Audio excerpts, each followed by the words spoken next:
설악산 영하 20도의 눈보라속. UDT의 전설 차지한 대위는 눈사태에 매몰되어 심장이 덧섰다. 구조 헬기까지 남은 시간 단 10분. 그때 707 특임대 백도진 대위는 마지막 선택을 한다. 살아라. 이건 명령이다. 그는 자신의 체온과 생명을 걸고 그녀의 멈춘 심장을 다시 뛰게 만들었다. 비켜. 그 알량한 무게로 렉을 차지하고 있으니까 숨이 막히잖아. 707은 뭐 장비빨 세우러 여기 왔나? 백그라운드로 깔린 헤비메탈 음악을 뚫고 차가운 목소리가 알파짐 주임의 공기를 갈랐다. 땀과 초크가루, 그리고 짙은 쇳덩이 냄새가 뒤섞인 이곳은 각군 최정예 요원들만 모인 합동훈련단 전용 체육관. 도발을 던진 주인공은 스쿼트 렉 앞에서 손에 초크 가루를 털어내고 있는 해군 특수전전단 UDT 소속 차지한 대위였다. 해사 수석 졸업은 물론 지옥주를 동기들 중 가장 먼저 돌파한 그녀는 UDT 내에서도 전설적인 괴물이었다. 얼음여왕이라는 이명답게 그녀의 서늘한 눈빛에는 일말의 동요도 없었고 터질 듯한 탄탄한 근육 위로는 타 부대에 대한 명백한 오만함이 자리 잡고 있었다. 그녀의 날 선 도발이 꽂힌 곳은 막 180kg의 바벨을 어깨에 매려던 사내였다. 육군 707 특수임무단 소속 백도진 대위. 그는 귀에 꽂고 있던 무선 이어폰을 천천히 빼내며 고개를 돌렸다. 검게 그을린 목덜미 위로 과거 작전 중 얻은 흉터가 살짝 엿보였고 고강도 컴배 셔츠마저 터질 듯 부풀어 오른 그의 덩치는 마치 살아 숨쉬는 화강암 같았다. 방금 150kg 워밍업을 가볍게 끝낸 그는 차지안의 도발에 어떤 감정의 동요도 보이지 않았다. 차지안의 눈동자가 날카로운 흑요석이라면 백도진의 눈빛은 빛 한 점 들어오지 않는 칠흑 같은 심해였다. 훈련 흐름 끊지 마라. 차 대위.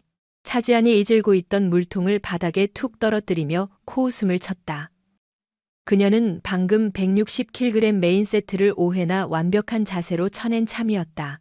남성 대원들조차 치를 떠는 중량이었다. 그걸 지금 훈련이라고 하는 건가? 내 눈엔 재활 체조로 보이는데 아니면 707의 새 특수 임무가 교차로에서 교통정리라도 하는 건가? 그 정도 근력이면 경광봉 흔들기엔 딱 좋겠군. 순간 체육관 곳곳에서 쇳덩이가 바닥에 떨어지는 둔탁한 소리들이 울려 퍼졌다. 주변에서 운동하던 707과 UDT 대원들의 시선이 일제히 꽂혔다.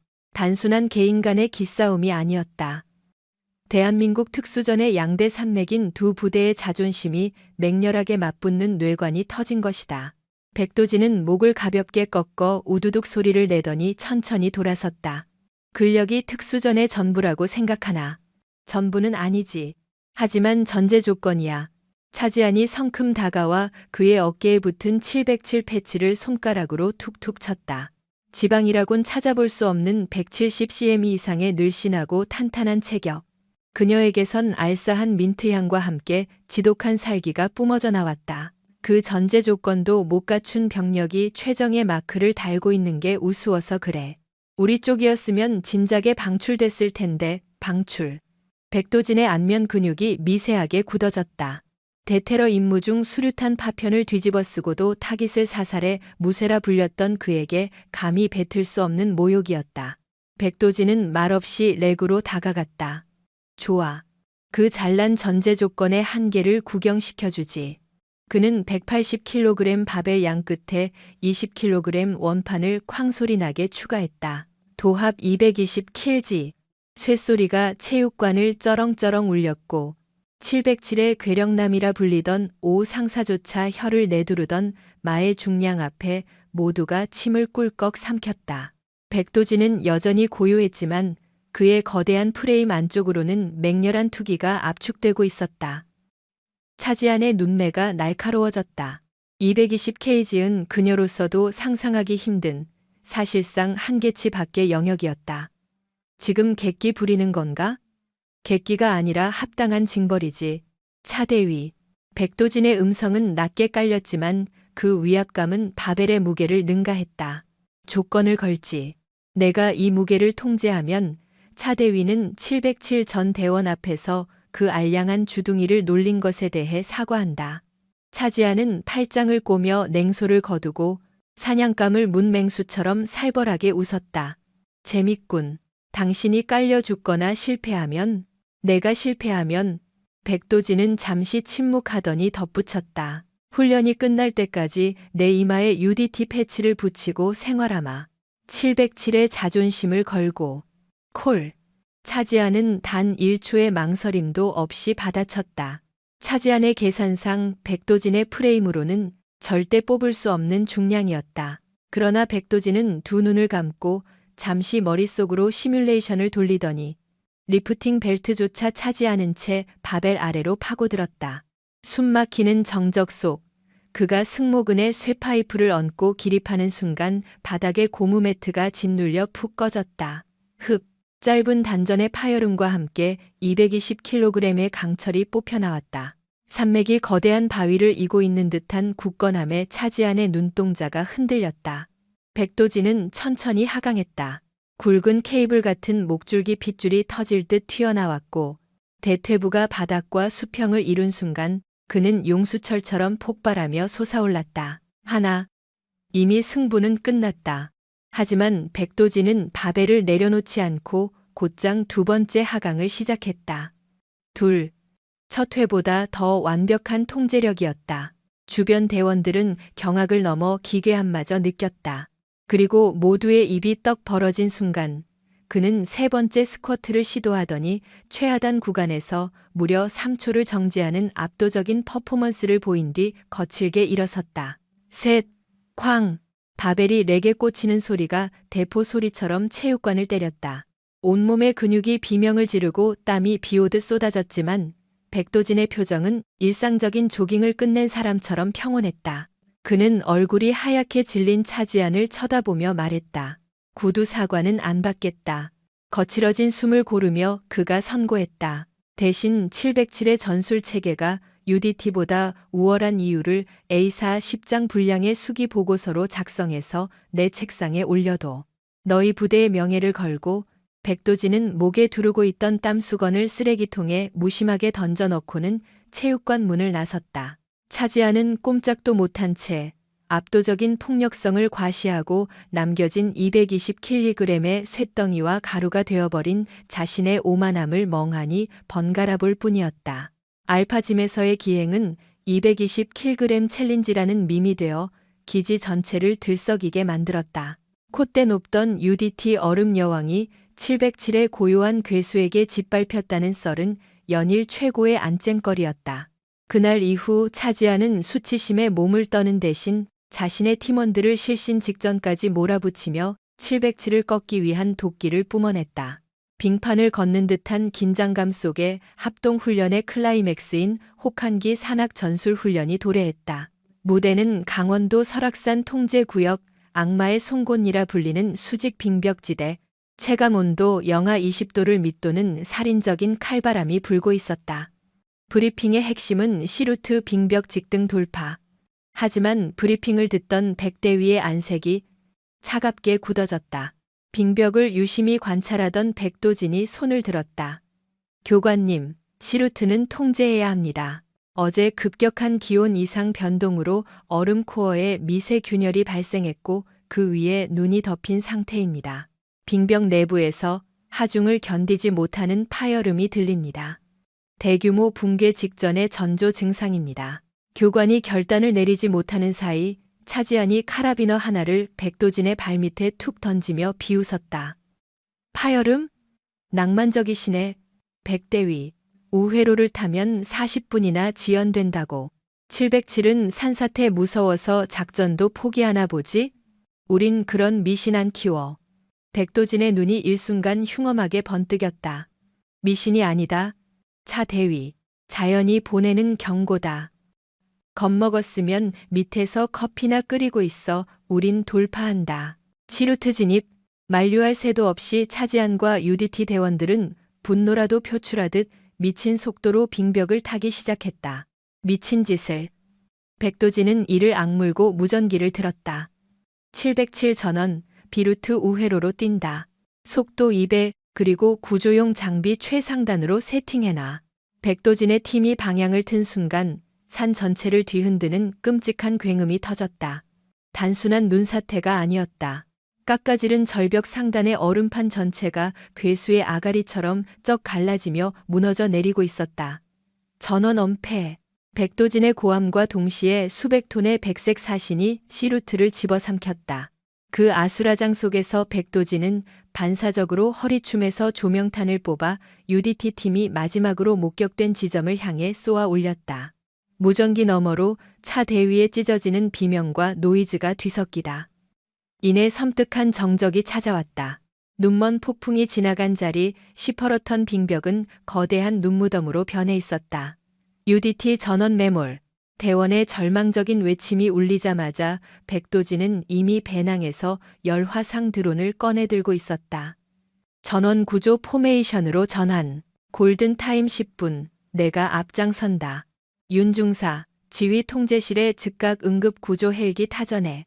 나머지 인원은 내 뒤를 바짝 따라붙으며 매몰 지역 수색을 전개한다. 백도진은 눈사태로 형성된 거대한 빙벽을 향해 주저없이 몸을 던졌다. 뇌리를 스치던 차지안의 차가운 눈빛은 온데간데 없고 오직 동료를 살려야 한다는 본능만 번뜩였다. 비컨 주파수부터 잡아. 생존 신호가 우선이다. 몰아치는 눈보라 속에서 백도진의 날카로운 명령이 꽂혔다. 영하 20도를 맴도는 혹한의 절벽, 눈더미 속 10분은 곧 죽음의 카운트다운을 의미했다. 발견. 여기 매몰자 2명입니다. 부대원들이 전투삽을 쥔 채 맹렬하게 눈을 파고들었다. 처참한 몰골에 UDT 대원 2명이 모습을 드러냈다. 한 명은 안타깝게도 이미 심정지 상태였고 다른 한 명은 대퇴부가 산산조각 난 채 극심한 저체온증으로 경련을 일으키고 있었다. 윤중사는 즉시 응급지혈을 실시하고 이송 준비해 아직 매몰자 1명이 남았다. 비컨 신호가 안 잡힙니다. 차지한 대위님 위치 파악이 불가능합니다.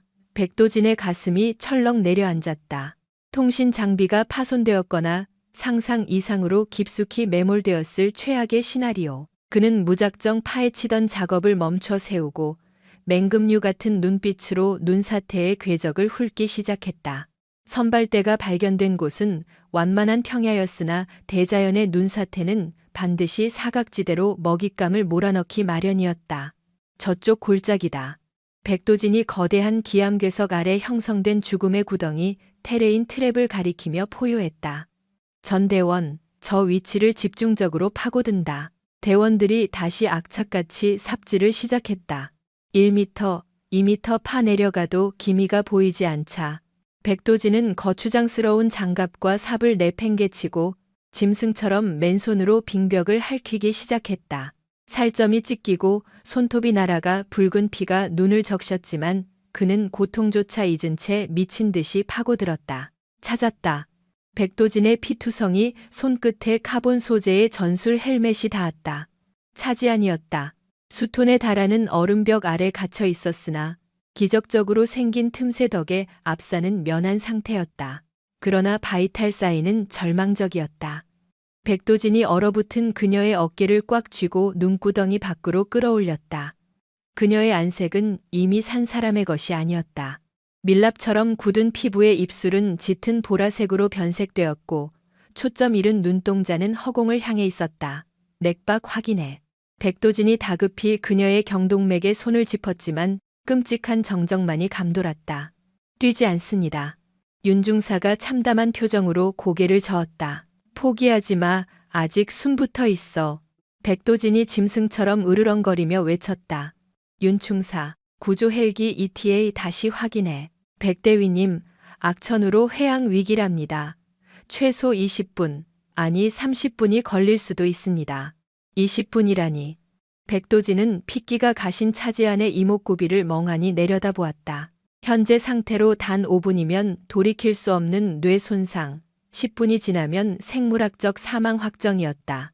심장은 이미 됐었으나 거대한 얼음 파편에 짓눌려 늑골이 골절되었을 확률이 높아 섣부른 심폐소생술 CPR은 오히려 그녀의 심장을 찌를 흉기가 될 수 있었다. 보온팩이나 얇은 은박 담요 따위는 뼛속까지 얼어붙은 몸을 녹이기에 한참 부족했다. 시발, 빌어먹을? 백도진이 눈밭을 주먹으로 강타하며 분노를 터뜨렸다. 그 찰나 그의 이성의 특수전 최후의 생존 매뉴얼 중 가장 극단적이고 원초적인 체온 공유법이 번개처럼 스쳐 지나갔다. 윤중사. 네, 백대위님. 지금 즉시 자녀 병력 인솔해서 20m 후방으로 빠져 주변에 임시 방풍 쉘터를 구축한다. 내 추가 지시가 떨어지기 전까지 누구도 이 반경 안으로 넘어오지 마. 철저히 통제해라. 굴령이다. 윤충사는 당황한 기색이 역력했으나 사람을 찢어 죽일 듯한 백도진의 서슬퍼런 안광에 짓눌려 황급히 경례했다. 명령 수달하겠습니다. 병력들이 시야 밖으로 사라지자 백도진은 차지안을 둘러엎고 칼바람을 피할 수 있는 비좁은 암벽 틈새로 은폐했다. 그는 군장에서 전술 방수포와 극동계용 침낭을 끄집어내어 맨땅에 냉기를 차단했다. 이어 그는 눈물과 피로 범벅이 되어 얼어붙은 차지안의 방한복을 짐승처럼 찢어발겼다. 꽁꽁 언 특수 섬유가 유리 조각처럼 파열음을 내며 바닥으로 흩어졌다. 원망해도 좋다, 차대위. 그는 굳게 닫힌 그녀의 귀에 대고 읊조렸다. 백도진 역시 눈보라에 흠뻑 젖어버린 자신의 상의를 무자비하게 뜯어 던졌다. 영하 20도의 폭풍설이 맨가슴을 때리자 마치 용광로 불에 데인 듯한 착각이 일었다. 그는 이미 저승사자의 문턱을 반쯤 넘어간 차지안의 시신같이 찬 몸뚱이를 자신의 벌거벗은 상반신으로 거칠게 품어 안았다. 에로틱한 감정 따위는 일절 끼어들 틈이 없는 순수한 지옥의 고통이 밀려왔다. 차지안의 육신은 거대한 드라이아이스를 안고 있는 것과 진배없었다. 피부가 맞닿는 순간 세포가 비명을 지르며 괴사하는 듯한 충격. 그것은 살점을 찢는 아픔을 넘어 골수를 얼려 부수는 끔찍한 한기였다. 백도진은 단열 침낭을 끝까지 끌어올려 두 사람의 형체를 완전히 봉쇄했다. 정신줄 놓지 마. 그는 그녀의 귓바퀴에 뜨거운 숨결을 내뱉으며 절규하듯 소리쳤다. 이런 개죽음은 허락 안 해, 차지안. 네가 매일 씹어대던 707 부대장 품에서 이딴 식으로 비참하게 끝내지 마. 당장 눈 떠. 눈을 떠서 평소처럼 나를 쏘아보란 말이다. 백도진은 단순한 물리적 열기가 아닌 자신의 혼과 생명력을 쥐어짜 그녀에게 밀어넣고 있었다. 맥박이 끊긴 그녀의 차가운 심장 부근에 자신의 뜨거운 흉부를 강하게 밀착시켜 심장 고동을 동기화시키려 애썼다. 억겁과도 같은 시간이 흘렀다. 고작 10분 남짓이었지만 백도진에게는 전생을 겪어내는 듯한 고통이었다. 백도진 역시 심각한 열 손실로 인해 망막이 흐려지고 환청이 들리기 시작했다. 여기서 끝인가? 의식이 아득해지던 찰나였다. 돌덩이 같던 차지안의 등줄기에서 전기가 통하듯 미세한 파동이 일었다. 굳게 다물려 있던 창백한 입술 틈새로 죽음을 거스르는 가느다란 숨소리가 새어나왔다. 흡, 돌아왔군. 백도진의 입술 끄트머리에서 안도의 탄식이 터져 나오는 것과 동시에 윤중사의 다급한 무전과 함께 굉음을 내며 설산을 찢어발기는 구조 헬기의 프로펠러 소리가 진동했다. 백대위님, 항공구조대 도착해. 바위 틈을 비집고 들어오던 윤충사는 그대로 망부석처럼 굳어버렸다. 그의 망막에 꽂힌 것은 상반신을 완전히 탈의한 백도진 대위가 실오라기 하나 걸치지 않은 차지한 대위의 윗몸을 맹수처럼 부둥켜 안고 있는 경악스러운 광경이었다. 소문 들었어? 707 백대위가 UDT 차대위를 눈구덩이에서 벗겨놓고 뒹굴었대. 완전 또라이 아니야? 알파짐에서 개망신당한 거 안가품하려고 각 잡은 거라는데. 야, 아무리 그래도 의식불명인 여군 장교를 상대로 혀끝에서 혀끝으로 전해지는 추문은 바이러스보다 맹렬했고 산맥의 눈보라보다 가혹했다. 강원도 오지의 훈련장 참사는 분당 국군수도병원의 응급실을 거쳐 대한민국 국방의 심장부인 계룡대 지휘통제실까지 단두어 시간 만에 뻗어나갔다. 윤중사는 군의 규정에 따라 자신이 목격한 장면을 기계적으로 문서화할 수밖에 없었다. 그의 상황 보고서는 무미건조했지만 텍스트가 품고 있는 파괴력은 핵폭탄급이었다. 임시 은폐호 진입 시 백도진 대위 및 차지한 대위 양측 모두 방한복 및 상해 탈해 상태. 백대위가 차 대위를 나체로 밀착 포옹하고 있었음을 확인. 긴급 보고를 브리핑받은 특수전학교장은 경악을 금치 못하며 혈압약을 찾았다. 이건 단순한 동계 훈련 중 조난 사고가 아니었다. 707 특임단과 해군 UDT의 자존심 싸움, 육해군 간의 알력, 남녀 장교 간의 스캔들, 거기에 더해 얼마 전 알파 체육관에서 벌어졌던 살벌한 도발 사건까지 얽히며 하나의 추악한 서사가 완성되어 가고 있었다. 원안에 의한 엽기적 보복, 의식을 잃은 차지아는 국군수도병원 중환자실 ICU로 긴급 후송되었다. 장기 손상을 동반한 심각한 저체온증과 갈비뼈 연쇄골절. 그녀는 생명 유지 장치에 의존한 채 죽음의 문턱에서 외로운 사투를 벌이고 있었다. 백도진 또한 응급 병동 병상에 몸을 뉘어야만 했다. 차지안의 숨을 붙여놓기 위해 자신의 생명 에너지를 문자 그대로 들이부은 대가는 혹독하기 그지없었다. 코어 체온이 위험 수치로 떨어졌고 얼음 송곳을 맨손으로 부수던 10손가락은 조직이 헐어 괴사 위기에 처해 칭칭 감긴 붕대 속에서 감각을 상실해갔다. 그러나 병실 문틈으로 새어 들어오는 시선 중 그를 동정하는 이는 아무도 없었다. 짐승을 보는 듯한 혐오, 더러운 쓰레기를 대하는 경멸뿐이었다. 백대위가 갇힌 특실의 공기는 알래스카 설원보다 냉랭했다. 국방부 조사본부에서 파견된 헌병대와 군사경찰 특별수사단이 병실 밖을 2중 3중으로 통제하고 있었다. 그는 명예로운 부상자가 아니라 흉악범 취급을 받았다. 몸 상태는 입을 열만한가? 수사관이 펜을 까딱거리며 영혼 없는 목소리로 물었다. 백도진은 시선 한 번 주지 않았다. 그저 피 베인 붕대 뭉치만 유령처럼 응시할 따름이었다. 어이, 백대위. 우리도 동종업계 사람끼리 험한 꼴 보고 싶지 않네. 군말 말고 사실만 털어놔. 저번 알파 체육관에서 차지한 대위한테 하극상에 가까운 모욕을 당한 적 있지? 앙심이 남았던 거지? 묵비권은 너한테 독이다. 차 대위가 작전 통제를 벗어나 위험구역인 C루트로 독단 진입을 했어. 그 잘난 자존심 때문에 애쪼는 대원이 순직하고 본인도 쫄찔 뻔했단 말이지. 그래서 이참에 뼛속까지 참교육을 시전하고 싶었나? 군사경찰 수사관의 어조가 얼음 송곳처럼 뾰족해졌다. 인사불성인 여군 장교 군복을 갈기갈기 찢고 맨살을 부빌 때 머릿속에 무슨 생각이 들었지? 찌질한 수컷의 복수심이 좀 채워졌어. 707 부대를 엿먹인 그 콧대 높은 암캐를 내 밑에 깔아뭉갰다는 생각에 쾌감이라도 느꼈냐고. 수사관의 저열한 도발에 백도진의 고개가 스르륵 들렸다. 칠흑 같은 심연의 눈동자가 수사관을 직시하자 에어컨 바람보다 더 찬 기운이 방안을 훑었다. 내 임무였다. 뭐, 특수작전 생존 교범 제사장 3조에 명시된 최후의 인명 구조 임무였다고. 시발. 수사관이 어이가 없다는 듯 헛웃음을 터뜨렸다. 생존 교범? 빠지는 소리하고 자빠졌네. 대한민국 육군 교범 어디에 기절한 타 부대 이성 장교의 옷을 홀딱 벗기고 껴안으라는 지침이 있나? 백도진 대위, 넌 지금 장교로서의 품위 유지 위반은 기본이고 군형법상 특수 강제추행 및 상해 혐의로 정식 피의자로 전환된 거다. 상황 파악 안 돼? 조사를 거부한다. 뭐라고? 차지한 대위의 의식이 돌아와 스스로 증언하기 전까지 내 입에서 나갈 진술은 단 한 글자도 없다. 백도진의 강철 같은 고집은 수사관들의 심기를 단단히 뒤틀리게 했고 윗선에서는 이를 가해자의 전형적인 꼬리 자르기 침묵으로 단정지었다. 당일부로 백도진은 보직 해임과 동시에 직무가 100% 정지되었다. 소속팀 707 대원들과의 면회 및 통신도 전면 차단당했다. 그는 수도병원 VIP 격리실에 갇힌 처참한 포로 신세나 다름없었다.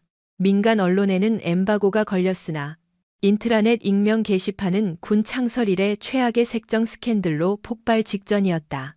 707 불도저, UDT 독거미를 설산에서 잡아먹다. 체육관의 굴욕, 영하 20도의 발정난 복수국으로 갚아주다 따위의 더러운 찌라시가 역병처럼 돌았다. 불과 일주일 전만 해도 707의 신화적 존재로 추앙받던 백도진이라는 세 글자는 이제 파렴치한 강간범의 대명사로 전락했다. 곁에서 모든 것을 지켜본 윤중사는 피를 토할 심정이었다. 그저 규정대로 작성한 자신의 보고서가 괴물 같은 루머로 변질되는 꼴을 가만히 볼 수 없었다. 사실이 아닙니다. 백대위님은 오직 차지한 대위님을 살리겠다는 일념 하나로 윤중사가 감찰관의 바짓가랑이를 붙잡고 하소연했으나 돌아온 것은 뱀 같은 조소뿐이었다. 윤중사, 너도 군복 입은 놈이잖아. 네 친여동생이 얼어 죽어간다고 치자. 평소에 여동생을 벌레 보듯 무시하던 원수놈이 다짜고짜 옷을 다 벗기고 내 여동생을 끌어안으면 아 고마운 인명 구조구나 하고 박수칠 텐가? 그 서늘한 반문에 윤중사의 말문이 턱 막혔다. 상식. 그 폭력적인 잣대 앞에서 진실의 외침은 먼지처럼 흩어졌다. 백도진의 결단은 결코 통상적인 잣대로 잴 수 없는 성질의 것이었다. 그것은 매뉴얼의 활자를 넘어선 짐승 같은 직관과 살신성인이 빚어낸 극악의 선택지였다. 그러나 유연성이라고는 찾아볼 수 없는 거대한 군사 조직과 썩어빠진 사회의 시선은 그 숭고한 희생을 그저 미치광이의 성범죄로 낙인 찍었다. 피 말리는 시간이 속절없이 흘러갔다. 백도진의 괴사에 가는 손마디는 매일 밤 불에 타들어가는 자결통을 동반했지만 그는 컴컴한 감금실 안에서 단 한 번의 비명조차 허락하지 않은 채 고독과 싸우고 있었다. 백도진은 차가운 유리창 너머로 차지안이 누워있는 중환자실에 굳게 닫힌 문만 뚫어지게 응시했다. 제발 눈을 떠라, 차지안. 그는 피가 나는 입술을 깨물며 속으로 기도했다. 깨어나서 그날 밤에 끔찍했던 음모를 밝혀줘. 아니, 그저 숨만 쉬어다오. 다른 건 다 내가 감당할 테니. 그의 처절한 절규가 기적을 부른 것일까? 의식 불명에 빠진 지 닷새째 되던 날 새벽. 정적에 휩싸여 있던 군 병원이 발칵 뒤집혔다. 독검이라 불리던 UDT의 전설, 차지한 대위의 심장 박동기가 요동치며 그녀가 마침내 눈을 떴다는 소식이 전해졌다. 피고인 백도진 대위는 피해자가 극심한 동사 직전의 상태로 저항조차 할 수 없는 의식 불명이었음을 인지하고도 고의로 피해자의 방한복을 찢어내고 피고인의 나신을 밀착해 강압적 신체 접촉을 가한 혐의를 인정하는가? 짙은 정막이 감도는 계룡대 특별징계위원회실은 마치 중세의 이단 신문소처럼 숨막히는 공기로 가득했다. 단상 위 장군들의 매서운 시선이 죄인 취급받는 백도진에게 꽂혔다. 백도진은 동상으로 인해 시커멓게 괴사해가는 두 손을 묵묵히 내려다보며 단호하게 입을 열었다. 모두 사실입니다. 장내는 순식간에 술렁거렸다. 군 검찰관은 안경을 치켜올리며 야비한 미소를 지었다. 스스로 시인했군. 그렇다면 그 파렴치한 행위가 과거 훈련 중 당했던 패배를 안갚음하려는 찌질한 보복극이었음도 아닙니다. 백도진이 날카롭게 받아쳤다. 오직 전우를 살리기 위한 생존 조치였습니다. 검찰관은 모니터 화면에 자료를 띄우며 삿대질을 했다. 특수전 생존 매뉴얼 제11장 저체온증 응급대처법. 나도 외울 정도로 봤어. 백대위 살과 살을 맞대는 체온 유지법 말이지. 하지만 매뉴얼 어디에도 의식 잃은 이성 동료의 옷을 벗기라는 구절은 없어. 이건 군대 이전의 인간의 상식 문제야. 내 놈의 짓거리는 구조의 탈을 쓴 악랄한 성추행일 뿐이다. 상식 따위가 죽어가는 숨통을 트여주진 않습니다. 백도진은 흔들림 없이 맞섰다. 당시 차대위의 심부 온도는 즉사 직전인 28도 아래였습니다. 폭설로 구조 헬기는 30분 이상 지연이 확정됐고 무리한 심폐소생술은 갈비뼈가 폐를 찌를 위험이 있었습니다.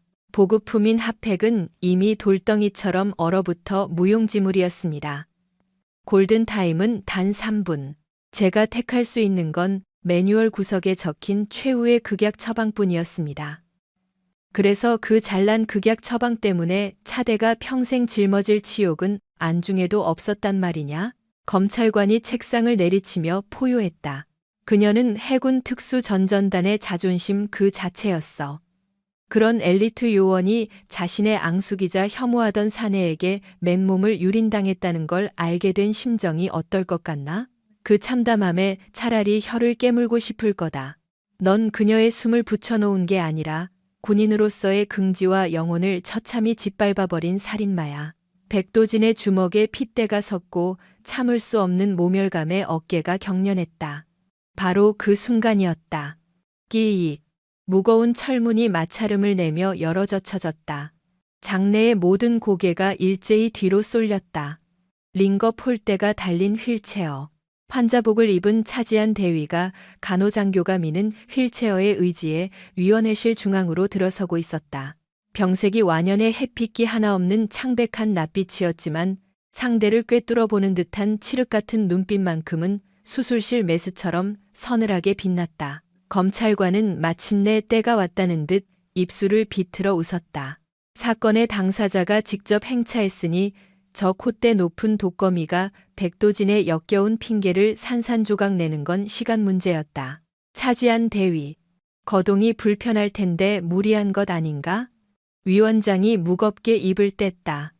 결코 무리한 발걸음이 아닙니다. 차지한의 음성은 쇳소리가 났으나 한치의 떨림도 없었다. 발언 기회를 주겠네. 증언석으로 이동하겠나?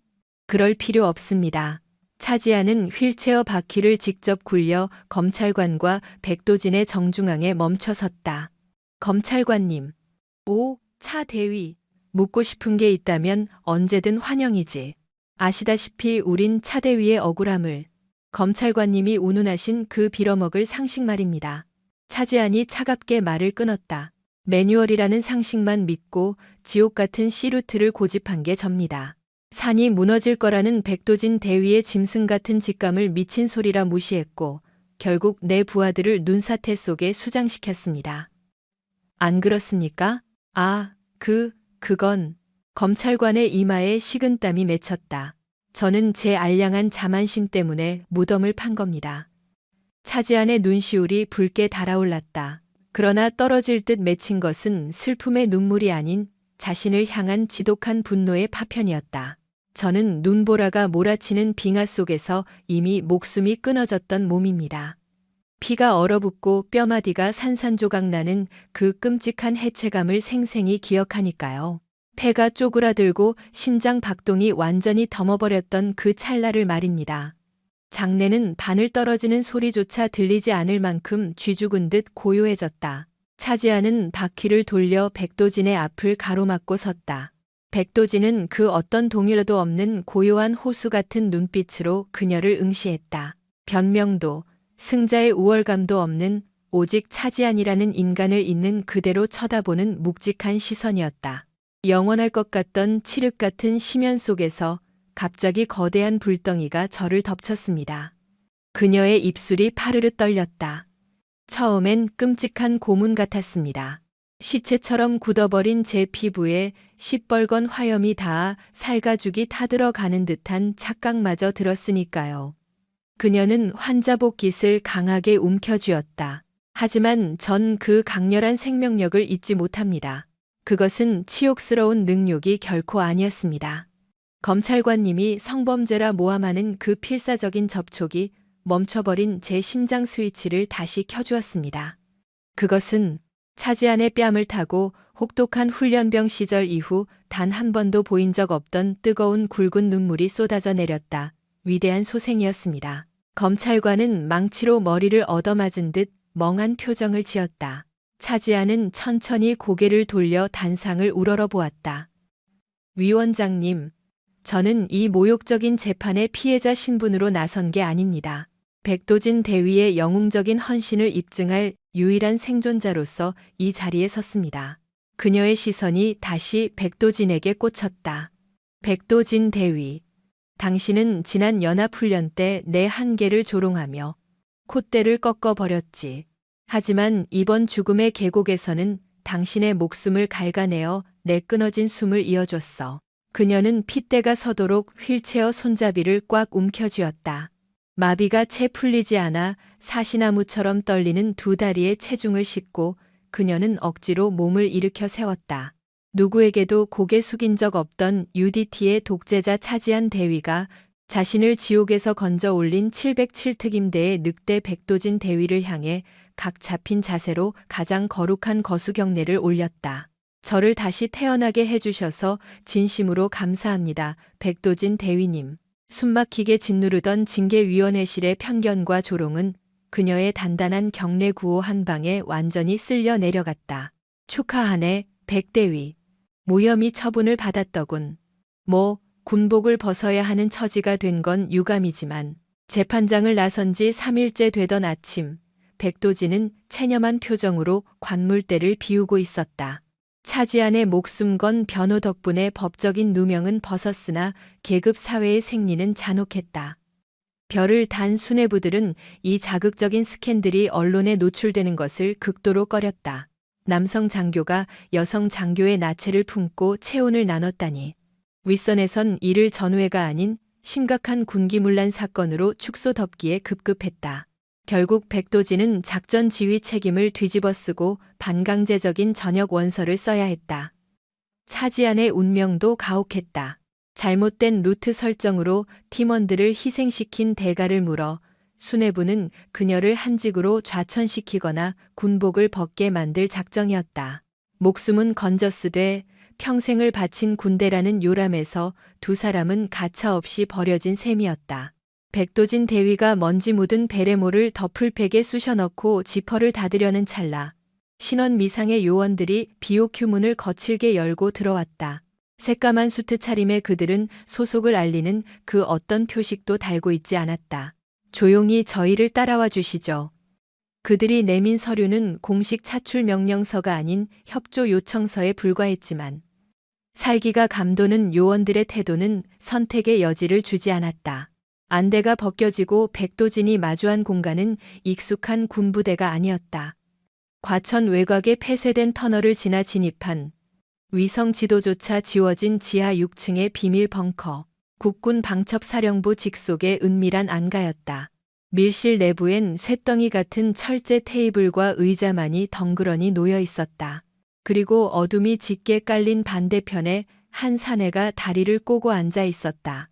날이 선 A급 전투복을 입었으나 계급장 자리는 텅 비어 있었고 왼쪽 가슴에 박힌 최강철이라는 이름 석자만이 유일한 신분증이었다. 안께 백대위 최강철 대령.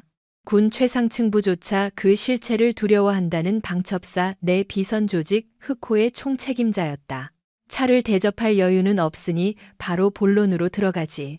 최강철이 두툼한 서류 봉투를 탁자 가운데로 던졌다. 백도진 대위. 자네의 기량은 아깝지만 군복무는 이걸로 종쳤어. 그놈의 발가벗은 스캔들 덕분에 자네를 받아줄 부대는 대한민국에 단 한 곳도 없거든. 차지한 대위 역시 처지가 같지. 부하들을 사지로 몰아넣은 미친 여자. 요즘 그녀를 부르는 멸칭이라네. 두 요원 모두 양지에서는 철저히 버림받은 쓰레기 카드가 됐어. 백도진의 안광이 예리하게 번뜩였다. 제게 그런 비참한 현실을 상기시키려 부르신 건 아닐 텐데요. 대한민국은 제어 불가능한 미친 개들이 필요하거든. 최강철이 기괴하게 웃으며 두 번째 파일을 넘겼다. 더 정확히 말하면 서류상으로 이미 사망 처리된 유령들이 필요해. 그가 희미한 조명 아래로 폴라로이드 사진 한 장을 밀어넣었다. 어둠이 짙게 깔린 항만시설이었다. 부산항 제8부두. 여기서 매일 밤 무슨 개수작이 벌어지는지 짐작가나?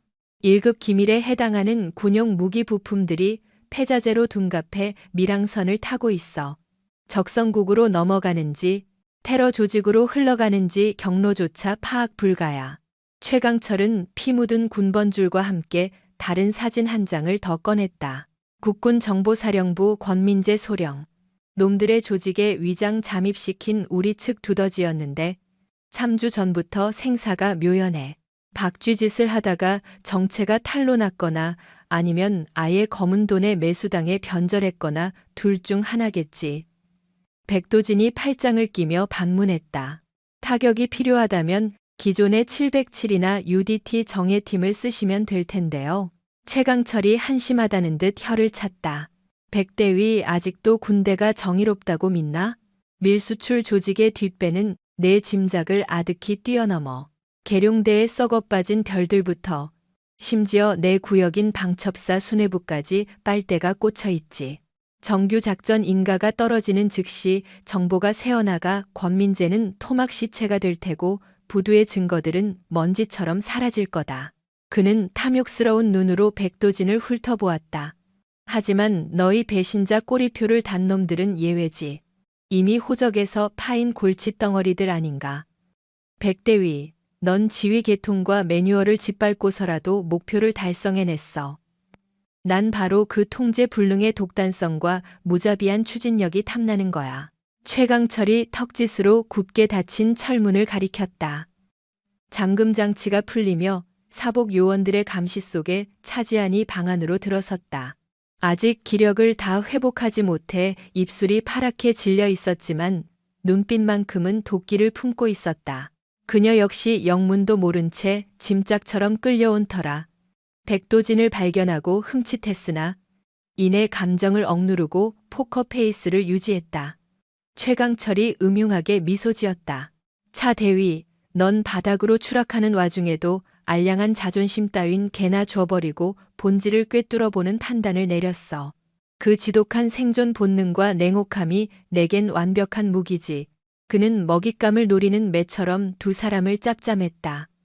무엇보다 내가 너희를 한 팀으로 묶는 진짜 이유가 뭔지 아나? 한 놈은 제 살을 깎아 동료를 살려냈고 다른 한 놈은 제 무덤을 파면서까지 그 은혜를 갚았어.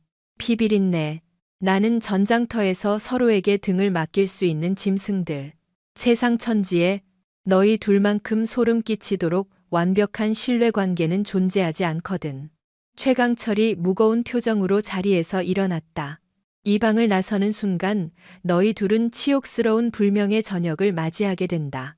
평생 성범죄자와 팀원들을 사지로 못무능한 지휘관이라는 주홍글씨를 달고 쥐 죽은 듯 살아가겠지. 그는 부산 8부두 작전 서류가 담긴 검은 철제 폴더를 테이블 중앙으로 거칠게 밀어냈다. 하지만 지금 이 폴더를 여는 순간 백도진과 차지안이라는 이름은 대한민국 지도에서 완전히 지워지고 공식적인 사망자가 된다. 계급도 과거의 영광도 없이 어둠 속에서만 존재하는 그림자 요원이 되는 거다. 서늘한 벙커의 정막을 깨는 그의 음성은 단호했다. 국가의 심장부를 갉아먹는 배신자들을 어둠 속에서 도륙하는 것. 그것이 제군들의 마지막 속죄이자 새로운 임무다. 운명을 결정지을 찰나의 침묵이 흘렀다. 나락으로 떨어진 채 비참한 삶을 연명할 것인가? 아니면 이름 없는 조국의 흉기가 될 것인가? 차지아는 천천히 고개를 돌려 백도진과 시선을 맞췄다. 한때 그녀의 눈을 가득 채웠던 지독한 라이벌 의식과 오만함은 흔적조차 사라지고 없었다. 그 자리엔 벼랑 끝에 내몰린 동지에 대한 씁쓸한 연민과 결의만이 번뜩였다. 백도진은 굳은 얼굴로 심한 동상 흉터가 일그러진 오른손을 뻗어 결연히 부산 8부두 작전 서류를 움켜쥐었다. 명령을 하달해 주십시오. 차지한 역시 망설임 없이 그의 거친 손등 위로 자신의 손을 포겠다. 저도 끝까지 동행하겠습니다. 어두운 조명 아래 최강철 대령의 입가에 섬뜩하면서도 만족스러운 미소가 번졌다. 잠들었던 두 맹수의 심장이 마침내 핏빛 사냥을 향해 요동치기 시작했다. 과천의 비밀 지하 지휘소. 최강철 대령이 장담했던 신분 세탁은 소름 끼칠 정도로 신속하고 철저하게 진행됐다. 백도진 대위는 설악산 폭설 속 혹한기 훈련 중 크레바스에 추락하여 시신조차 찾지 못한 숭고한 순직으로 꾸며졌다. 반면 차지한 대위는 무리한 훈련 강행으로 부하를 잃었다는 죄책감에 시달리다. 신경쇠약 끝에 부산 5-6도 앞바다에 몸을 던진 비관 자살로 서류가 마감되었다. 며칠 뒤 텅 빈 시신 대신 피 묻은 군번줄과 찢어진 군복만이 담긴 2개의 빈관이 눈물 짓는 유가족들에게 안치되었다. 그렇게 대한민국 국군과 세상의 모든 기록에서 백도진과 차지안의 존재는 먼지처럼 영원히 소거되었다. 오늘 자정부로 최강철이 희미한 백열등 불빛 아래 브리핑룸에서 입을 열었다. 냉기 서린 그의 음성이 금속 벽을 타고 기분 나쁘게 울려 퍼졌다. 이제 백도진과 차지안은 지옥에 있다. 너희는 국가의 어두운 이면을 찢어밟길 비밀 조직 흑호의 극비 요원일 뿐이다. 테이블 위로 2장의 조잡한 위조 신분증이 미끄러져 들어왔다. 백도진에게는 송재호라는 새로운 껍데기가 주어졌다. 30대 후반, 도박 빚에 쫓겨 전국 노가다판을 전전하다. 성격 결함으로 번번이 쫓겨나는 전직 노가다 10장. 그는 부산 팔부두의 최말단 일용직 하역 반장으로 잠입할 예정이었다. 차지하는 이수아로 태어났다. 30대 초반의 엘리트 해운 데이터 분석가였으나 사내 고발 사건에 휘말려 블랙리스트에 오른 뒤 지방의 허름한 하청 물류회사에 갓 들어온 비정규직 여사원. 너희 둘은 철저한 타인이다. 최강철이 핏대를 세우며 경고했다. 이 철문을 나서는 순간 서로 눈빛조차 섞어선 안 된다. 벙커 밑바닥에서의 이주는 정신을 갉아먹는 고문과도 같았다. 훈련의 유일한 목적은 백도진과 차지안의 자아를 완전히 말살하는 것이었다. 칼같이 통제된 제식 보행, 단호한 어조, 살기 어린 눈빛은 모조리 거세당했다. 구분 등에 비겁하게 눈을 내리깔고 적당히 속물적이며 찌질한 밑바닥 인생의 태도를 몸에 각인시켰다. 백도진은 압박 붕대로 단련된 근육을 억눌렀고 차지하는 화려함을 버리고 흐릿한 인상을 만드는 분장술을 연마했다. 지옥 같은 합숙 기간 동안 두 사람은 그 처절했던 조난의 밤에 대해 철저히 침묵했다. 얇은 콘크리트 벽을 사이에 둔 숙소. 백도진은 매일 밤 괴사 직전까지 갔던 거친 손가락을 쓰다듬으며 눈보라치던 설산의 공포를 되새겼다. 반면 차지하는 정막 속에서 돋워버렸던 자신의 심장을 다시 뛰게 했던 그 기분 나쁜 온기를 지우려 애썼다. 살기 위한 어쩔 수 없는 선택이었지만 낯선 사내의 뜨거운 체온과 밀착했던 그 수치스러운 감각은 백도진의 얼굴을 마주할 때마다 그녀의 숨통을 기습적으로 조여왔다. 작전지로 투입되기 직전 텅 빈 구내식당 복도에서 차지안이 불쑥 백도진의 앞을 가로막았다. 백도진은 발걸음을 멈추고 무표정하게 그녀를 내려다보았다.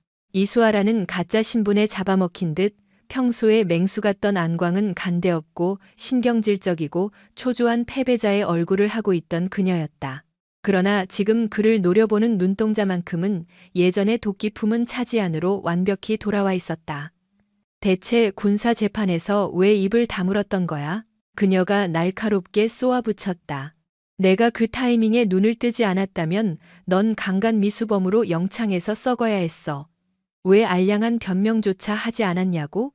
백도진은 건조한 눈빛으로 그녀를 응시하다가 어눌한 송재호의 연기를 버리고 본래의 서늘한 저음으로 입을 열었다. 거짓을 꾸며낼 때나 변명이 필요한 법이다. 내가 동사 직전에 당신 군복을 찢어 발겼고 살을 맞대 체온을 나눈 건 팩트잖아. 거기엔 어떠한 변명도 필요치 않아. 오로지 그 지옥에서 살아남으려는 본능만 있었을 뿐. 차지하는 순간 누군가 명치를 세게 때린 듯 호흡이 멈췄다. 그는 자신의 원초적인 선택을 포장하거나 미화하려 들지 않았다. 생사의 갈림길에서 한 선택의 무거움을 온전히 짊어지고 있을 뿐이었다. 백도진이 무심히 그녀의 어깨를 스쳐 지나가며 덧붙였다. 결과적으로 당신은 살아 숨쉬고 있어. 내겐 그거면 좋게. 식당 철문이 닫히는 소리와 함께 그의 뒷모습이 사라지자 차지하는 주먹을 꽉 쥔 채로 가늘게 떨고 있는 자신을 발견했다. 알량한 자존심을 버리고 고맙다는 인사를 건네려 했던 계획은 비참하게 박살나고 지독한 마음의 빚만 한가득 지게 되었다. 그녀는 비로소 뼈저리게 깨달았다. 백도진이란 사내는 자신이 아득바득 피를 말리며 쟁취하려 했던 권력이나 진급 따위엔 애초에 흥미조차 없는 심연과도 같은 부류라는 것을. 이튿날 새벽, 번호판 없는 검은 밴이 빗속을 뚫고 부산으로 내달렸다. 목적지는 부산 중구 초량동. 가파른 산동네 골목이 거미줄처럼 얽힌 재개발 유보구역이었다. 그들의 새로운 베이스 캠프는 곰팡이 냄새가 진동하는 낡고 위태로운 2층짜리 적산 가옥이었다. 그러나 허름한 나무문을 열고 들어가자 군사위성과 직결된 최신형 해킹 서버와 다양한 구경의 총기들이 벽면을 빽빽이 채우고 있었다. 웰컴 투 지옥. 최강철은 짧은 인사말만 남긴 채 빗물처럼 증발해버렸다. 방은 2개로 나뉘어 있었으나 벽이 허물어져 있어 완벽한 독립은 불가능했다. 거실 한가운데 놓인 낡은 당구대 위에는 부산항 8부두의 3D 입체 도면과 제거 대상들의 머그샷이 난잡하게 흩뿌려져 있었다. 권민재 소령, 국군정보사령부 소속 대북사이버팀 에이스, 해군 군수망 백도어를 뚫고 8부두 위장 취업에 성공했었지. 코드명은 디버터. 정확히 21일 전, 이 집합소로 알 수 없는 잡음 섞인 송신을 끝으로 행방불명됐어. 차지한, 아니 이제는 완벽한 이수아로 빙의한 그녀가 태블릿을 조작하며 브리핑을 주도했다. 그의 마지막 무전 해독 결과는 패철이 울음소리를 낸다였어. 패철의 울음소리? 백도진, 즉 송재호가 미간을 찌푸리며 반문했다. 소나 음파 탐지기 교란의 징후야. 우리가 극비리에 건조 중이던 차세대 3000톤급 잠수함의 AIP 공기 불요 추진 엔진 핵심 코어가 유출되었을 확률이 99%야. 그게 고철 덩어리로 둔갑해 적국에 넘어간다면 상상만으로도 국가적 재앙이지. 그녀는 곰팡이 핀 창틀 쪽으로 다가갔다. 뿌연 유리창 너머로 시뻘건 타워 크레인들이 거대한 기계 괴수처럼 도열해 있었고 녹슨남에서 풍기는 진한 철 냄새와 썩은 해초 악취가 눅눅한 바람을 타고 폐부를 찔렀다. 당면한 최우선 과제는 권민재 소령의 생존 여부 확인 및 구출. 만약 이미 살해당했다면 그가 피로 남긴 백업 데이터를 탈취하는 것. 그리고 최종 타겟은 부패의 온상. 차지안이 다트판에 꽂혀있던 은발의 군 고위 간부 사진에 칼을 꽂아 넣었다. 별 3개를 단 해군 군수사령관이었다. 이 거대한 밀반출 루트는 일개 조폭이나 항만 브로커 따위가 굴릴 사이즈가 아니야.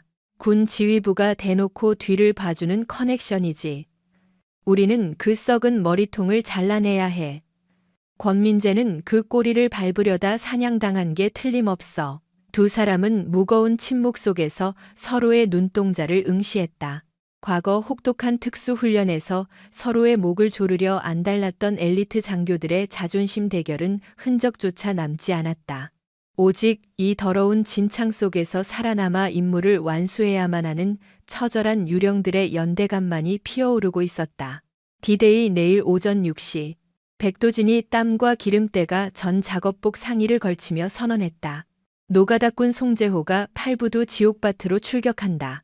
다음 날 새벽 5시 짙은 해무가 깔린 8부두는 매연과 생선 내장 썩은 내가 진동에 숨쉬기조차 거북했다. 백도진, 아니 허름한 몰골의 송재호는 흠집투성이 안전모를 푹 눌러쓴 채 험상동은 인력소장 앞에 섰다. 오늘부터 구를 송재호다. 좀 모자라 보이고 말기가 어두워도 허리 힘은 나쁘지 않으니 잡부로 굴려. 소장이 가래침을 바닥에 뱉으며 턱짓하자 거친 인부들이 경계심 가득한 눈초리로 그를 훑었다. 송재호는 사람들의 시선을 피하듯 어깨를 한껏 움츠리고 병신처럼 실실 웃으며 허리를 굽혔다. 최정예 특수부대 에이스의 기백은 온데간데 없고 세상에 찌들어 패배주의에 젖은 삼류인간만이 서 있을 뿐이었다. 그는 즉각 낡은 크레인 하역조에 배치되었다. 물론 그가 흘리는 땀방울의 진짜 목적은 막노동이 아니라 현장의 은밀한 흐름을 스캔하는 레이더망 역할이었다. 통제구역인 8부두는 군수품만 취급해야 정상이지만 기이하게도 출처불명의 민간 상선들이 은밀하게 정박해 있었다. 유독 눈에 띄는 건 러시아 블라디보스토크로 출항 대기 중인 해진 해운 소속의 녹슨 화물선이었다. 야, 이 새끼야, 거긴 손대지 마. 송재호가 해진 해운 마크가 찍힌 피처럼 붉은 컨테이너에 접근하려 하자 작업 반장이 눈을 부라리며 고함을 질렀다. 그건 VIP 특수 화물이야. 너 같은 버러지들이 흠집낼 물건이 아니라고. 저기 구석에 처박힌 파이프나 치워. 특수 화물이라. 겉면에 부착된 식별표에는 명백히 폐기용 철스크랩이라 명시되어 있었다. 하지만 그 컨테이너를 들어올리는 대형 지게차는 항만청 소속이 아닌 미등록 사제 장비였다. 게다가 그 반경 10m 주변으로는 부두 노동자가 아닌 품속에 흉기를 숨긴 듯한 검은 정장의 양아치들이 삼엄한 진을 치고 있었다. 송재호는 바보처럼 연신 고개를 끄덕이며 폐파이프를 나르면서도 선글라스 너머 그들의 일거수일투족을 망막에 정밀하게 새겨 넣었다. 동일한 시각, 8부두 종합통제동 2층. 이수아라는 이름이 박힌 파란색 사원증을 맨 차지하는 숨막히는 사무실 공기 속에서 키보드를 두드리고 있었다.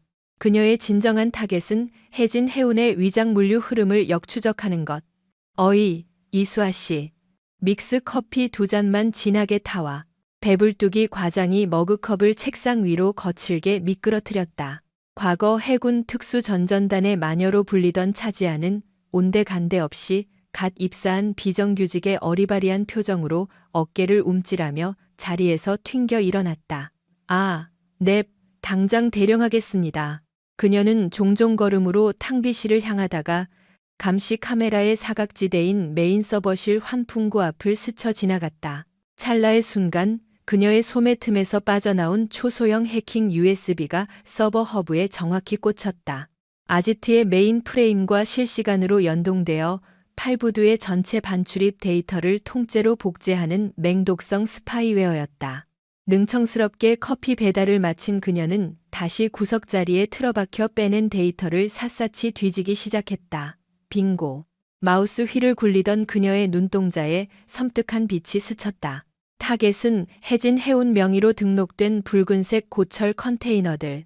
정상적인 무역 경로라면 불량 자재를 싣고 블라디보스토크로 넘어간 뒤 현지 광물 등을 채워 다시 귀향해야 맞다. 하지만 세관 전산망에 기록된 이 컨테이너들은 오직 출항 도장만 찍혀 있을 뿐 입항 내역은 단 한 건도 존재하지 않았다. 즉, 러시아 영해로 넘어가는 순간 배와 함께 증발해버리는 편도용 유령 박스들이었던 것이다. 권민재가 실종 직전 다급하게 경고했던 노래하는 폐철의 정체가 마침내 수면 위로 드러나는 순간이었다. 깊은 밤 초량동 아지트. 계산이 엇나가고 있어. 차지안이 복제된 화물 명세서를 스크린에 띄우며 낮게 읊조렸다. 출항 대기 중인 유령 컨테이너들의 하중 데이터가 토시 하나 안 틀리고 똑같아. 정확히 350kg. 잡다한 고철 덩어리들이 이렇게 오차 없이 무게가 일치할 순 없어. 이건 정밀하게 가공된 단일 기계 부품이란 소리야. 이선, 신형 잠수함에 들어갈 AIP 엔진 코어 모듈. 백도진이 쇳가루가 묻은 더러운 티셔츠를 벗어던지며 확신에 찬 목소리로 덧붙였다. 국방과학연구소에서 브리핑 받았던 그 엔진의 재원 무게와 1g도 안 틀려. 진짜 문제는 권민재 소령의 행적이야. 차지안이 키보드를 두드려 붉은 점선이 그어진 해상 지도를 확대했다. 그는 이 저주받은 유령 박스들이 실리는 선적장에 잠입하려다 발각된 게 분명해. 그리고 오늘 밤 그 배가 다시 뜬다. 그리고 그가 마지막으로 포착된 곳은 팔부두가 아니었어. 차지안이 홀로그램 지도를 띄웠다. 부산역 뒤편의 구도심 뒷골목. 여긴 밀수꾼들과 외국인 용병들의 은신처지. 그가 왜 이런 우범지대를? 백도진이 턱을 쓰다듬으며 대답했다. 물건의 정체를 알고 있거나 운송 경로를 조작할 수 있는 자. 내부 스파이가 아니라 암시장의 브로커를 만나려 했던 거야. 권민재의 생체 신호가 마지막으로 끊긴 지점. 지하클럽 라스푸틴. 오늘 자정 우리가 쳐들어가야 할 타겟이야. 뒷골목은 불법 네온사인과 취객들의 고성으로 어지러웠다. 송재호는 빛바랜 항공 점퍼를 걸쳤고 이수아는 화려한 드레스에 도발적인 화장으로 위장한 채 라스푸틴의 무거운 철문을 열었다. 겉보기엔 평범한 라이브 클럽 같았지만 지하는 독한 싸구려 양주와 대마초 연기가 진동하는 불법 도박장이었다. 불법 체류 용병들과 그들을 호위하는 지역 조직원들이 불길한 분위기를 자아내고 있었다. 둘은 슬쩍 바텐더에게 다가가 권민재의 홀로그램 사진을 건넸다. 바텐더는 모른 체하며 잔을 닦았으나 그의 불안한 눈동자는 VIP 라운지의 한 사내를 향했다. 고급 정장을 입었지만 태도가 천박한 사내. 미스터 정이라 불리는 브로커. 군수물자 밀반입 루트를 해외 카르텔에 넘기는 자이자 권민재가 증발하기 전 마지막으로 만난 자였다. 차지안이 교태를 부리며 그에게 다가갔다. 혼자 오셨어요? 진탕 취해볼래요? 미스터 정이 끈적한 시선으로 그녀의 쇄골을 할 듯 쳐다보았다. 어디서 굴러들어온 불나방이야? 내 테이블엔 최고급 샴페인 아니면 안 올라오는데. 나도 최고급 기밀에만 관심 있거든요. 차지안이 그의 어깨에 손을 얹으며 귓가에 차갑게 속삭였다. 보름 전 여기서 당신과 거래했던 장교의 행방을 불면 당신 목숨은 부지하게 해줄게. 미스터 정의 눈동자가 요동쳤다. 뭐야 이 미친 기집애는? 그가 짜증을 내며 차지안의 어깨를 밀치려던 찰나. 강철 집게 같은 소나귀가 그의 뒷덜미를 낚아챘다. 송재호로 위장했던 백도진이었다. 어이, 내 동행한테 함부로 손을 뻗으면 곤란하지. 백도진의 살기 어린 눈동자는 더 이상 어수룩한 떠돌이가 아니었다. 특수부대의 무자비한 사냥개 그 자체였다.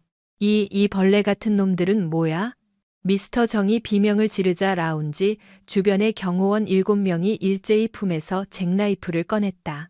용병들 역시 구경거리가 생겼다는 듯 휘파람을 불며 포위망을 좁혔다. 제명에 못 죽을 놈들이군. 경호원 대장이 깨진 양주병을 들고 위협해왔다. 백도진이 차지안에게 귓속말을 던졌다. 7초 준다. 퇴로 확보해. 4초면 떡을 쳐. 대장이 병을 내리찍는 찰나 백도진은 회전하며 그의 무릎 관절을 짓밟았다. 뼈가 부러지는 파공음과 함께 대장이 고꾸라지자 차지안은 공중제비를 돌아 진열장 위로 올라가 바텐더의 머리에 총구를 겨눴다. 다들 동작 그만. 홀은 순식간에 난장판으로 변했다. 백도진은 덤벼드는 덩치 큰 놈의 턱을 날려버리고 그를 고기 방패로 쓰며 미스터 정을 압박했다.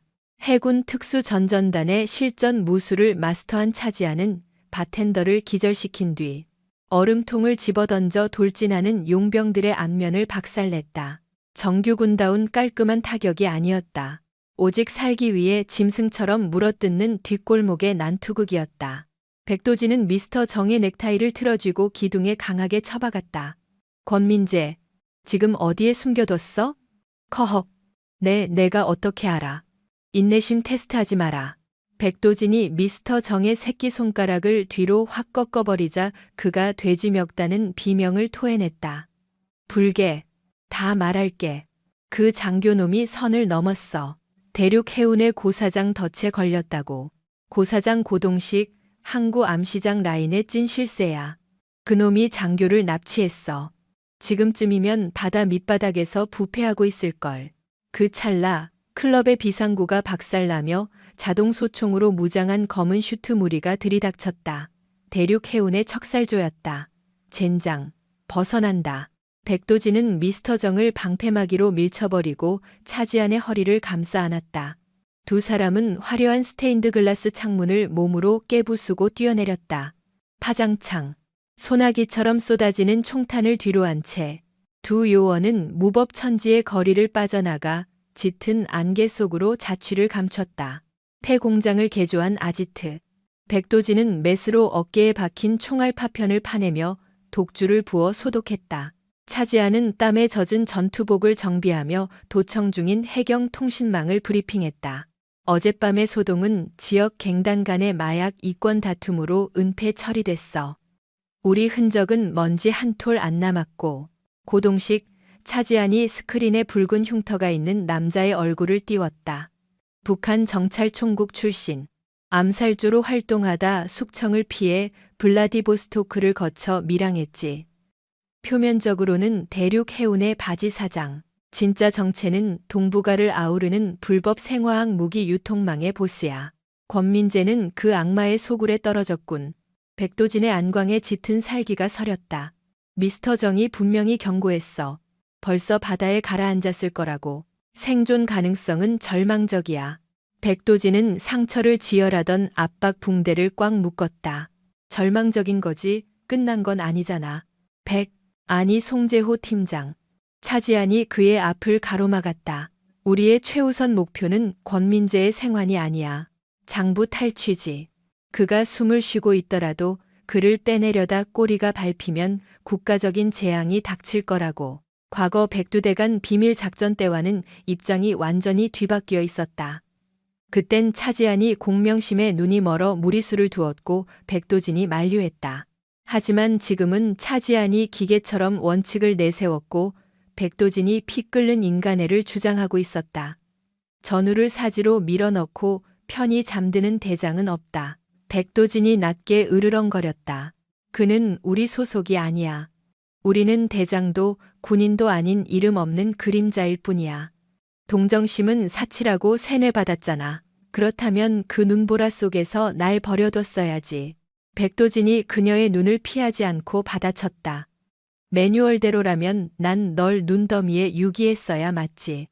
구조대는 30분이나 지연됐고 내 호흡은 끊겨 있었으니까. 하지만 난 널 살려냈어. 그게 내가 싸우는 이유야. 그리고 넌 군사법정에서 내 무죄를 입증해줬지. 매뉴얼대로라면 날 항명죄로 엮어버리고 내 출세길을 다지는 게 영리한 짓이었을 텐데. 넌 손해를 감수하고 진실을 폭로했어. 그게 너란 사람이고. 차지하는 굳게 담은 입술에서 피가 났다. 그의 신념이 그녀를 흔들었다. 애초에 규정과 합리성을 던져버렸기에 이 밑바닥 수렁에서 서로의 등을 맡기고 있는 것이었다. 알았어.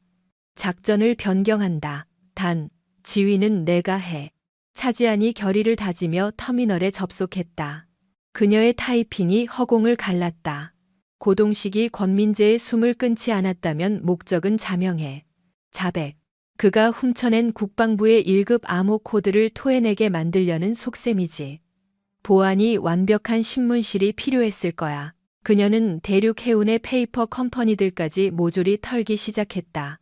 빙고. 그녀가 열화상 위성 지도를 띄웠다. 부산 끝자락에 버려진 신항만. 번화가와 동떨어진 인적 드문 해안가의 대형 수산물 가공 공장. 대륙 해운 명의로 된 위장 시설이었다. 그 북한놈 동태 냄새를 꽤 좋아하나 보네. 차지안이 서늘하게 웃었다. 과거의 트라우마가 겹쳤다. 극한의 추위를 이용한 신문 기법. 찬물을 끼얹고 영하의 방에 쳐넣으면 뇌수까지 얼어붙는 공포에 못 이겨 술술 불게 되지. 백도진이 묵묵히 캐비닛을 열어 화기를 장전했다. 소음기 장착형 글록, 세라믹 나이프, 그리고 열상 고글, 이수와 분석관. 그가 가명으로 차지안을 불렀다. 지시하시죠. 송재호 팀장. 오늘 밤은 철야다. 새벽 1시 버려진 수산물 가공 공장. 소금기 머금은 강풍이 녹슨 철창을 때리며 기괴한 마찰음을 냈다. 정문 철책엔 고동식의 정예 조직원 8명이 중무장한 채 진을 치고 있었다. 시선은 내가 끈다. 백도진이 권총의 슬라이드를 당기며 지시했다. 넌 129 통로를 타. 차지안이 기가 찬 듯 코웃음을 쳤다. 하수구 쥐새끼 노릇은 여전하네. 폐소공포증 이겨내는 건 특전사 주특기 아니던가? 해군 특수전전단엔 못 비비지. 둘의 형체가 일순간 어둠 속으로 흩어졌다. 백도진은 컨테이너의 그림자를 징검다리 삼아 경계병들의 사야 밖으로 유령처럼 파고들었다. 차지하는 와이어를 이용해 수직 벽면을 단숨에 등반한 뒤 옥상의 녹슨 벤틸레이터를 뜯어냈다. 공장 내부는 체감온도 영하 40도, 도축된 거대한 참치 더미들이 쇠고리에 주렁주렁 매달려 기괴한 숲을 이루고 있었다. 그 중앙 권민재 소령이 굵은 밧줄에 포박당한 채 서리가 낀 수조에 처박혀 있었다.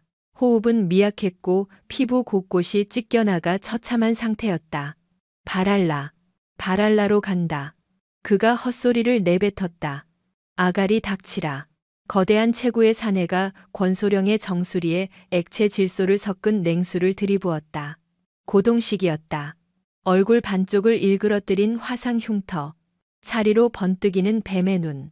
내놈 대가리에 든 암호키. 다 토해내기 전까진 염라대왕도 널 못 데려가. 내 배후에 있는 놈? 팬텀이라 불리는 썩을 놈. 그 새끼는 지금 어느 쥐구멍에 박혀있나? 배기 덕트 안에서 그 호칭을 전해 들은 차지하는 호흡이 솟는 듯한 충격에 휩싸였다. 팬텀. 그것은 최강철 대령의 블랙 요원 시절 콜사인이었다. 고동식이 최강철의 정체를 인지하고 있다니. 찰나의 순간. 차지한의 머릿속에 흩어져 있던 의혹들이 하나의 악몽 같은 진실로 조립되었다. 권민재 소령은 독단적으로 작전을 벌인 게 아니었다. 철저히 팬텀의 지시를 따랐으나 용도가 다하자 적진 한가운데에 미끼로 던져진 것이다. 어쩌면 출발할 때부터 살아서 돌아갈 수 없는 소모품이었을 터. 그렇다면 나와 백도진은 불미스러운 사건으로 군복을 벗고 서류상 소멸된 망령들. 우리는 백사라는 구국 비밀결사에 선택받은 정예요원이 아니었다. 최강철이 자신의 추악한 무기 밀매 카르텔을 은폐하기 위해 언제든 쓰고 버릴 목적으로 고기 방패로 쓰기 위해 긁어모은 사냥개들이었던 것이다. 백도진, 철수해. 전부 최강철의 함정이야. 차지안이 이니어를 통해 다급히 외치려는 찰나. 강철문이 굉음과 함께 날아갔다. 타이밍은 지금이다. 백도진이 입구의 병력들을 처치하고 돌입했다. 고동식이 기다렸다는 듯 특수 제작된 산탄총을 장전하며 비웃었다. 호랑이 제 발로 걸어 들어왔군. 팬텀이 쓰레기 청소를 위해 보낸 새 하수인들. 개소리 집어치워. 백도진이 지게차 뒤로 몸을 던지며 응사했다. 백도진, 우리는 장기말이었어. 흑막은 최강철이라고. 천장에서 줄을 타고 하강한 차지안이 처절하게 소리쳤다. 백도진의 사고 회로가 하얗게 타버렸다. 최강철이 배신자라고? 지옥에 갈 때가 되니 눈치가 좀 생겼나 보지. 고동식이 차지안을 향해 방아쇠를 당기려 했다. 비켜. 백도진이 짐승처럼 도약해 고동식을 덮쳤다. 두 거한이 얼어붙은 짐승 사체들 위로 나뒹굴었다. 살과 뼈가 부딪히는 파열음이 창고를 울렸다. 특수전 사령부의 인간 병기와 정찰총국의 살인 병기가 오직 생사를 건 육탄전에 돌입했다. 백도진이 안면 훅을 꽂아 넣었지만 고동식은 맷집으로 버텨내며 역으로 백도진의 손목을 꺾어버렸다. 불쌍한 개새끼들. 너희 주인이 이미 타이머를 맞춰뒀어. 180초 뒤면 여긴 잿더미가 된다. 고동식이 코트 안에서 붉은 빛이 깜빡이는 원격 신관을 흔들어 보였다. 권민재를 메고 당장 탈출해. 백도진이 고통을 참으며 차지안을 향해 절규했다. 안 돼, 같이 나가야 해. 망설이지 말고 당장 꺼져. 내 마지막 지시다. 차지안은 입술을 깨물며 축 늘어진 권민재를 부축해 일으켰다. 최강철. 권민재가 가쁜 숨을 몰아쉬며 그녀의 어깨에 기대어 신음하듯 뱉어냈다. 그 자식이 진짜 괴물이야. 모든 설계는 그놈 작품이었어. 안보사 기밀 파일이 모두 내 시계에. 이것이 유일한 증거다. 권민재는 손목에 찬 냉기로 인해 유리가 깨진 군용 스마트워치를 가리키며 고개를 떨구었다. 정신 차려, 권민재. 여기서 죽을 순 없어. 차지안이 절망적으로 그를 흔들었지만 그의 심장은 이미 멈춰 있었다. 쾅! 백도진과 고동식이 혈투를 벌이던 중앙냉동실에서 연쇄 폭발이 일어났다. 백도진은 맹렬한 폭풍에 휘말려 무너져 내리는 거대한 철제 구조물 아래로 튕겨나갔다. 도진아. 차지안의 비명이 터져 나왔다. 찌직, 무조건 살아남아 지안아. 뒤돌아보지 마. 무전기 너머로 피투성이가 된 그의 마지막 음성이 흘러나왔다. 창고의 철골이 굉음을 내며 주저앉기 시작했다. 차지안은 핏물이 베인 권민재의 손목에서 시계를 벗겨내 품속 깊이 숨겼다. 그리고 자신을 탈출시키기 위해 화염 한가운데로 뛰어든 백도진을 눈물로 등진 채 무너지는 구조물 사이로 미친 듯이 달렸다. 두 명의 유령 요원 중 한 명은 자결하는 어파 속으로, 다른 한 명은 칠흑 같은 부산의 잿빛 밤바다 속으로 자취를 감추고 있었다. 매캐한 화약 연기와 비릿한 혈향이 섞인 밤바람이 그녀의 뺨을 스쳤다. 차지안은 멈추지 않았다. 무너져 내리는 감천항 냉동 창고의 잔해를 넘어 지옥 같은 화염을 등진 채 그리고 그 불지옥에서 자신을 살려낸 백도진을 묻어두고 뛰었다. 살아남아라, 차지안. 환청처럼 귓가를 맴도는 그의 쉰 목소리가 그녀의 이성을 끊어놓을 듯했다. 그것은 절대적인 지시이자 슬픈 유언이었다. 특수전 훈련은 요원에게서 감정을 거세하도록 세뇌시켰지만 지금 그녀의 볼을 타고 내리는 것이 지독한 매연 때문인지, 살을 에이는 해풍 때문인지, 혹은 터져버린 슬픔 때문인지 알 수 없었다. 그녀는 권민재 소령의 시신에서 걷어낸 차가운 금속 시계를 심장 부근에 꽉 쥐었다. 이 작은 고철 덩어리가 백도진이 바친 생명의 무게였다. 차지하는 예정된 초량동 안가로 발길을 돌리지 않았다. 최강철이 파놓은 치명적인 함정이 분명했기 때문이다. 그녀는 이제 완벽한 유령이었다. 서류상으로는 앞바다에 투신하여 수습조차 되지 않은 사망자였으나 현실은 국가안보망 전체가 쫓는 1급 수배자였다. 그녀가 숨어든 곳은 영도구 외곽, 부서진 선박들이 널브러진 폐조선소에 부식된 컨테이너 구석이었다. 차가운 빗방울이 새어 들어오는 어둠 속에서 차지하는 얼어붙은 손끝으로 권민재의 스마트워치를 자신의 해킹 패드에 동기화시켰다. 이 시계는 단순한 장비가 아닌 EMP와 극한 환경을 견디는 정보사 최상위 보안기기였다. 권민재의 피 묻은 입술이 마지막으로 남긴 암호 오케아노스를 입력하자 화면에 붉은색 액세스 코드가 떠올랐다. 홀로그램으로 투영된 파일이 열리는 순간 차지안의 숨이 턱 막혔다. 그것은 조국의 등에 칼을 꽂은 악마들의 회계 장부였다. 최강철이라는 그림자가 수년에 걸쳐 직조해낸 거대한 매국 네트워크가 고스란히 담겨 있었다. 부산항의 위장 무역선을 통해 적국으로 반출된 차세대 잠수함 기술의 거래 내역, 그리고 다크웹을 거쳐 용병 단체로 흘러간 정밀 타격 무기 목록들. 더욱 끔찍한 것은 정화라는 이름으로 숙청된 내부 요원들의 살생부였다. 권민재 소령의 프로필 옆에는 핏빛 글씨로 코드킬. 승인이 깜빡거렸다. 그 밑으로 이어진 두 줄의 기록이 그녀의 시선을 멈추게 했다.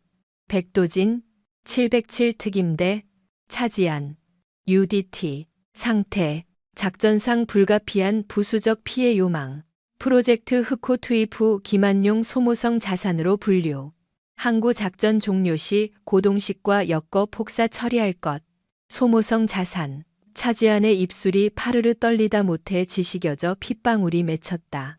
백도진은 단지 그녀를 구하다가 희생된 게 아니었다.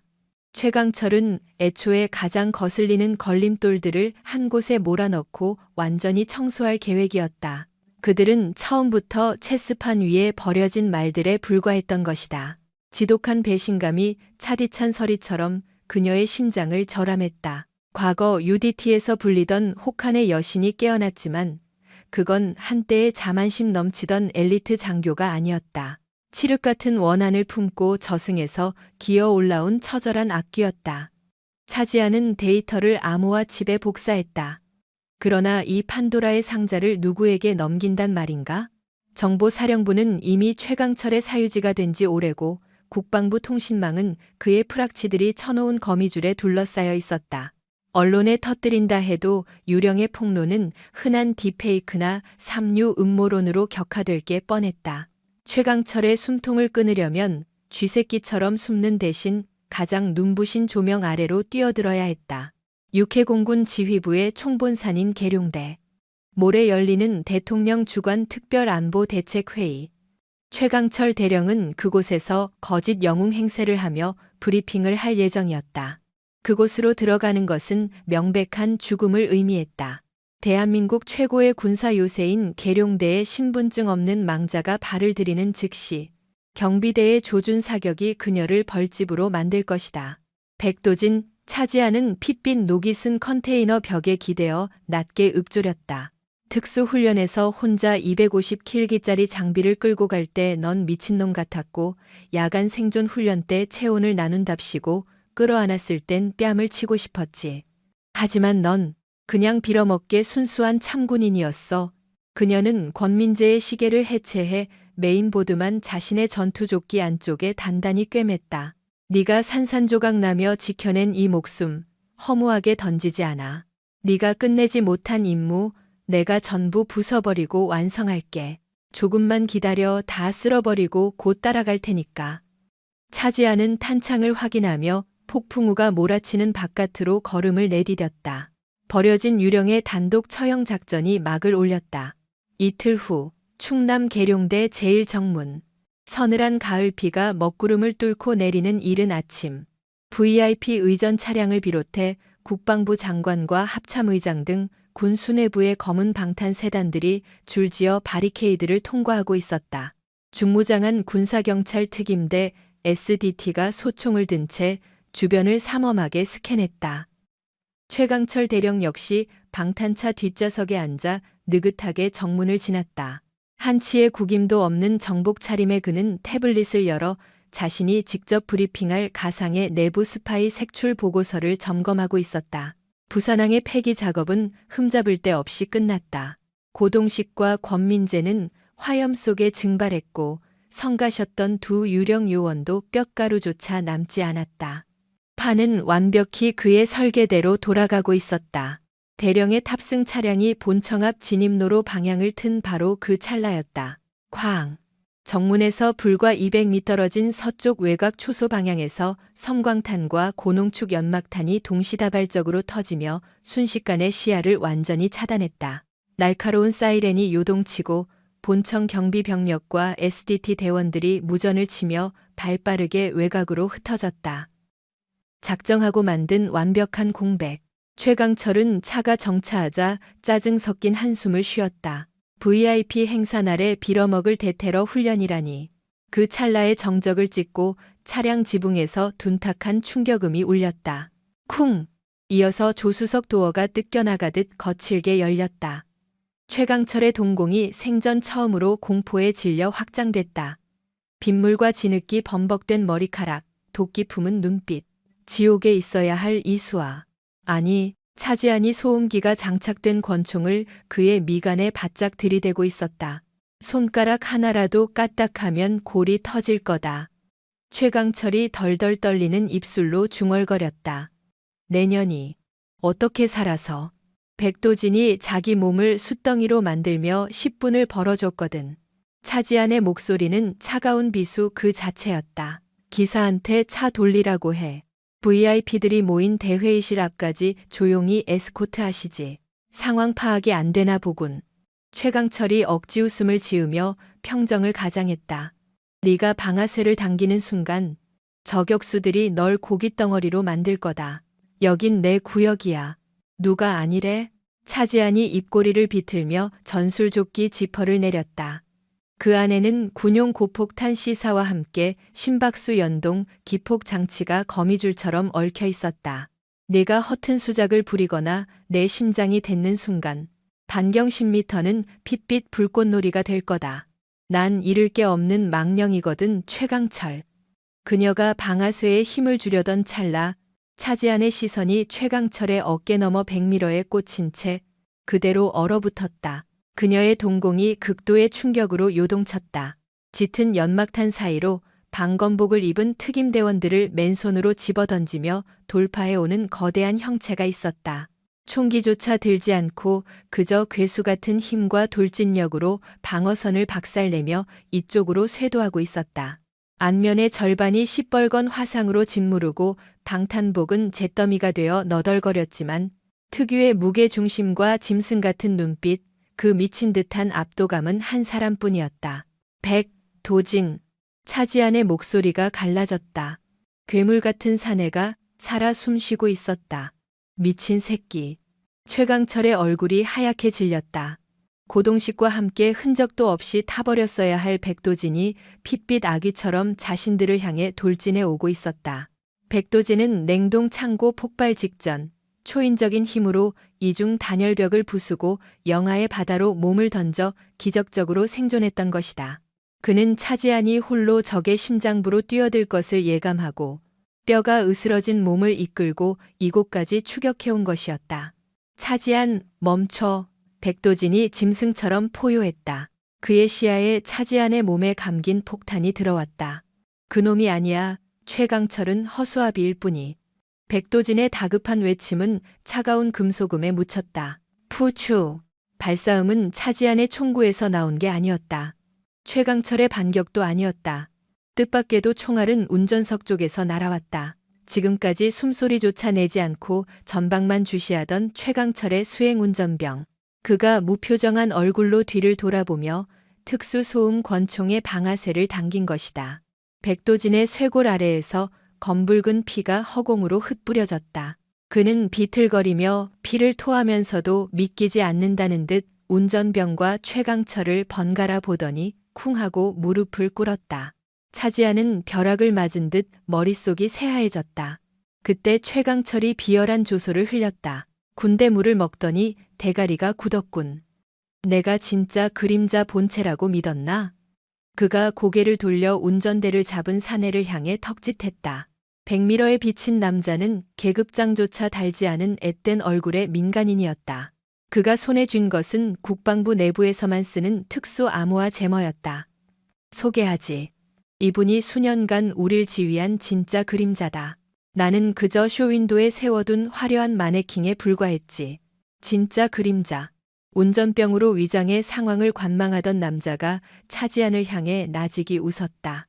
유감이군요, 차지안 대위. 두 분 다 아주 훌륭한 사냥개였습니다. 다만 주인을 물려고 하길래 목줄을 조일 수밖에 없었죠. 아.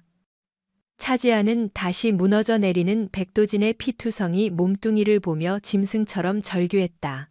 복수의 대상조차 조작된 완벽한 기만극이었다. 백도진은 바닥에 엎어지면서도 핏발 선 눈으로 최강철의 열린 차 문턱을 필사적으로 움켜쥐었다. 그의 입술 사이로 핏방울이 새어나왔다. 진짜 그림자가 남은 총알을 장전하며 차지안을 정조준했다. 이제 무대에서 퇴장할 시간입니다. 그래, 싹 다 지옥으로 가자. 차지안은 허탈한 미소를 지으며 눈을 감았다. 시야에 박힌 백도진의 처절한 얼굴을 마지막으로 새기며 그녀는 망설임 없이 심장 위에 얹어둔 폭탄의 안전핀을 뽑아버렸다. 먼저 가서 기다려라, 이 벌어지들아. 1년 뒤, 늦가을의 국립대전 현충원. 권민재 소령의 비석 옆으로 새로 안치된 2개의 묘비가 바람을 맞고 있었다. 육군 특임대위 백도진, 해군 특수전대위 차지안. 계룡대 자폭 테러의 주동자로 국가의 손가락질을 받던 두 사람은 최근 숨겨진 공적이 밝혀져 명예로운 순직자로 복권되었다. 서늘한 대리석 묘비 앞에는 싱싱한 흰 국화 2송이가 놓여 있었다. 그 앞에는 휠체어에 몸을 기댄 초라한 남자가 앉아 있었다. 최강철이었다. 그날의 지옥 같은 폭발 속에서 그는 2다리를 잃고 간신히 목숨만 부지했다. 운전석의 진짜 그림자는 그를 고기 방패로 밀어내고 유유히 빠져나갔고 결국 꼬리 자르기를 당한 최강철이 모든 반역죄를 독박 썼다. 그는 장기말로서의 쓸모가 다하여 군사재판에서 무기징역을 선고받았고 오늘 쇠약해진 몸 상태 덕에 특별 귀휴 조치를 받은 참이었다. 독한 놈들. 최강철이 입맛을 다시며 허탈하게 웃었다. 너희들의 그 무식한 동기어진이 완벽했던 체스판을 통째로 엎어버렸군. 차지안이 안전핀을 뽑던 그 마지막 순간 백도진이 피투성이 손으로 낚아챈 것은 평범한 차문이 아니었다. 그것은 운전병 행세를 하던 진짜 그림자의 재킷 안주머니에 있던 특수 생체인식 USB 드라이브였다. 권민재의 손목 시계보다 상위 보안을 가진 최상위 마스터 데이터 복사본이었다. 백도진은 가슴에 바람구멍이 난 상태에서도 짐승의 본능으로 적의 뇌관을 빼앗은 것이다. 쾅! 하지만 차지안의 조끼 안에는 폭약이 없었다. 그건 정교한 기만전술이었다. 진짜 강력한 EMP 폭탄은 이미 그녀가 접근할 때 차량의 쉐시 밑에 부착되어 있었다.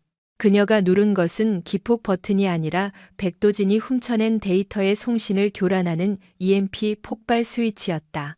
스위치가 작동하기 직전 백도진은 USB를 품에 안은 채 차량 반대편 도랑으로 몸을 날렸다. 어마어마한 전자기 펄스와 화염이 최강철의 차량을 삼켰다. 차지안은 파편에 맞아 그 자리에서 산화했고 최강철은 다리가 절단되었다. 그리고 유유히 빠져나가려던 진짜 그림자는 최강철이 쓸쓸히 고개를 돌렸다. 비석 너머 짙게 들이운 참나무 그늘 아래서 트렌치코트 깃을 세운 한 남자가 그를 묵묵히 응시하고 있었다. 화마가 남긴 끔찍한 흉터가 얼굴의 반을 덮었지만 먹이를 노리는 맹수 같은 눈빛만은 여전히 서슬퍼런 백도진이었다. 그는 살아있었다. 차지안이 자신의 생명을 불태워 만들어준 1초의 틈을 타고 마스터 드라이브를 확보하는 데 성공했다. 백도진은 부패한 국방부나 합참 지휘부가 아닌 군 조직 말단에서 조용히 외길을 걸어온 육군 수사단의 강직한 노년 원사에게 이 거대한 배신의 증거를 우편으로 배달했다. 그 결과 그림자 세력의 카르텔은 모조리 해체되었다. 법적인 서류상 백도진은 차지안과 함께 폭사한 영웅으로 기록되었다. 그는 완벽히 신분이 지워진 진짜 유령이 되어 아직 숨통이 붙어있는 그림자의 배후 조직을 하나씩 도륙하며 사냥 중이었다. 최강철이 교도관의 손에 이끌려 돌아가며 자주 섞인 혼잣말을 내뱉었다. 지독한 얼음 마녀가 결국 강철을 깨부쳤군. 아니지, 가장 뜨거운 불덩어리가 되어 강철에 제 이름을 새겨 넣었어. 최강철이 떠난 후 백도진은 천천히 걸어와 차지안의 묘비 앞에 섰다. 대리석 묘비엔 한때 구김살 없이 당당했던 그녀의 흑백 정복 사진이 붙어 있었다. 백도진은 두꺼운 외투 주머니에서 은빛으로 빛나는 작은 금속 펜던트를 꺼냈다. 과거 혹독한 수중 훈련 당시 두 사람이 함께 극복했던 심해 산소통 밸브를 개조해 만든 투박한 군번줄이었다. 그가 밤을 새워 직접 갈아 만든 유품이었다. 그는 그것을 하얀 국화 옆에 조심스레 내려놓았다. 넌 한 번도 차가운 적 없었다, 지아나. 백도진의 갈라진 목소리가 가을바람에 흩어졌다. 누구보다 가장 먼저, 가장 뜨겁게 불타오른 사람이지. 그는 말없이 경례를 붙인 뒤 등을 돌려 노을이 지는 현충원 능선을 향해 걸음을 옮겼다. 불굴의 투지와 시린 결단이 하나 되어 지켜낸 푸른 조국의 하늘 아래 남은 유령의 발자국은 낙엽 위로 흔적 없이 바스라졌다.